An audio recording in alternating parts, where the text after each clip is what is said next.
William Jennings Bryan 1900 presidential campaign.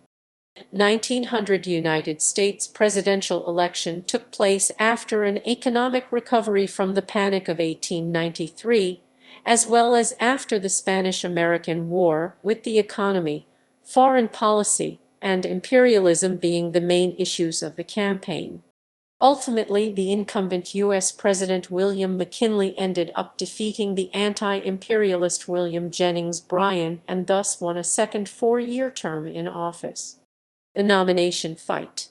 Initially, Admiral George Dewey was the front-runner for the 1900 Democratic presidential nomination after his 1898 victory, the Battle of Manila Bay during the Spanish-American War.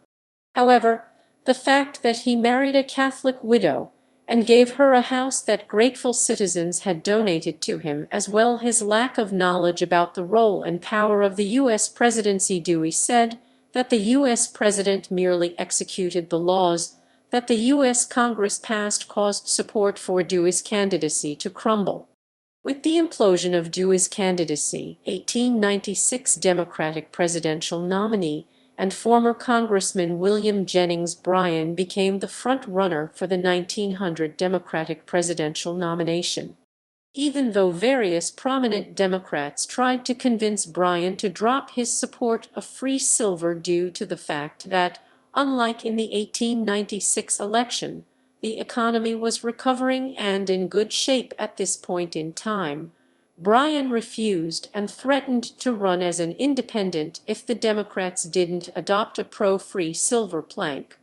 Ultimately, Bryan won out and free silver was put into the 1900 Democratic platform by a one-vote margin, with Bryan becoming the 1900 Democratic presidential nominee.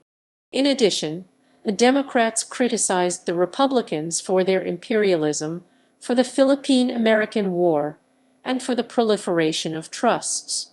Meanwhile, the Republicans re-nominated incumbent U.S. President William McKinley and chose New York Governor Theodore Roosevelt as McKinley's running mate. McKinley's first vice president, Garrett Hobart, had died in 1899.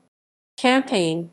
During the campaign, McKinley and the Republicans criticized Bryan's adherents' support of free silver, claimed credit for the nation's economic recovery from Panic of 1893, called for lower taxes, a larger merchant marine, and an interoceanic canal in Central America. In addition, McKinley argued that trusts were dangerous conspiracies against the public good and should be made the subject of prohibitory or penal legislation. Also, McKinley and the Republicans rejected both immediate independence for the Philippines and Bryan's idea of a protectorate for them, claiming that a Philippine protectorate would leave the U.S. responsible for the Philippines without the authority to meet its obligations. Meanwhile, McKinley's campaign manager and Ohio Senator Mark Hanna raised $5,053. $2 million in 2002, $1 million less than in 1896, but 5 times more than Democrats raised in 1900.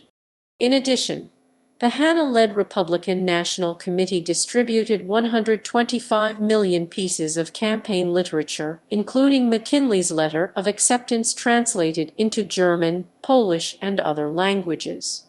During the campaign, McKinley's running mate Theodore Roosevelt vehemently criticized the Democrats and their platform while also defending the gold standard. Meanwhile, Bryan ran against the imperialism of McKinley and the Republicans and argued that imperialism is directly opposed to basic American values. In addition, Bryan campaigned in favor of campaign finance reform and associated Republicans with big business and trusts and their abuses, following a gaffe by Hanna where he said that trusts no longer exist because they were outlawed. While Bryan made a whopping 546 speeches to an audience of 2.5 million people. In addition, Bryan was hurt by the inadequate financing and organization of the Democratic Party in 1900. Results. Ultimately, McKinley won the popular vote by a 52% to 46% margin and won the electoral vote by a 292 to 155 margin. Indeed, McKinley's victory margin was greater than it had been in 1896, and might have been even larger had it not been for the intimidation of black voters in the southern United States. In the South, only 40% of all eligible voters actually voted in 1900.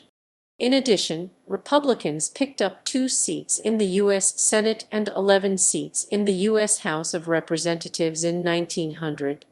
Overall, the 1900 election continued the political realignment which was begun by the 1896 election, having established the Republicans as the dominant political party in the U.S.